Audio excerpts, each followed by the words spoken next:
நரியும் அதன் நிழலும். ஒரு நரி அதிகாலை எழுந்து மேற்கு நோக்கி வேட்டைக்கு புறப்பட்டது. கிழக்கே இருந்து எழுந்த சூரிய ஒளியில் அதன் நிழல் வெகு நீளமாய் பெரியதாக தெரிந்தது.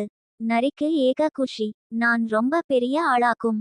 அதுவும் இந்த காட்டின் ராஜாவாக உள்ள சிங்கத்தை விடவும் பெரியவனாக நான் உள்ளேன் என நினைத்து கொண்டே வேட்டைக்குச் சென்றது.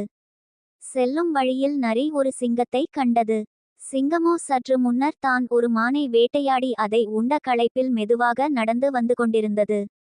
நரியும் தன்னுடைய நிழல் சிங்கத்தை விடவும் பெரியதாக இருப்பதாக நினைத்து கொண்டு சிங்கம் வரும் வழியில் நடந்து சென்றது. சிங்கமும் நரியை ஒன்றும் செய்யாமல் கடந்து சென்றது.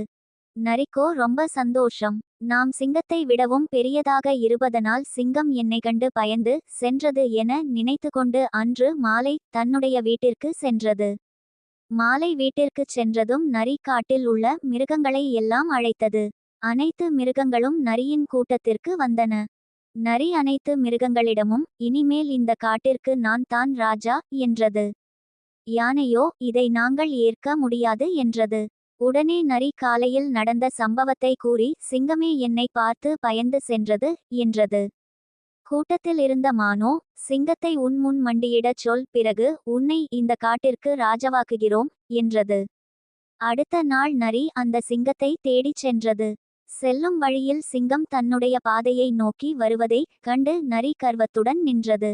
சிங்கம் வந்தவுடன் சிங்கத்தை பார்த்து என் முன்னால் மண்டியிட்டுச் செல் என்று நரி கூறியது. சிங்கமோ மிகவும் கோபம் கொண்டு தரக்குறைவாக பேசிய நரியை பார்த்து உன்னை மன்னித்து விடுகிறேன், உடனே இங்கிருந்து செல் என்றது. நரியோ சிங்கம் தன்னை கண்டு பயந்து விட்டது என நினைத்து முடியாது என்று பதில் கூறிக்கொண்டே தன்னுடைய நிழலை பார்த்தது. அது மதிய நேரம் என்பதால் நிழல் உண்மையான அளவில் இருந்தது. அப்பொழுது தான் நரிக்கு புரிந்தது சூரிய ஒளியில் தான் தன்னுடைய நிழல் பெரியதாக இருந்தது என்று. இதை பொறுத்து கொள்ள முடியாத சிங்கம் நரியை ஒரே அடியினால் கொன்றது.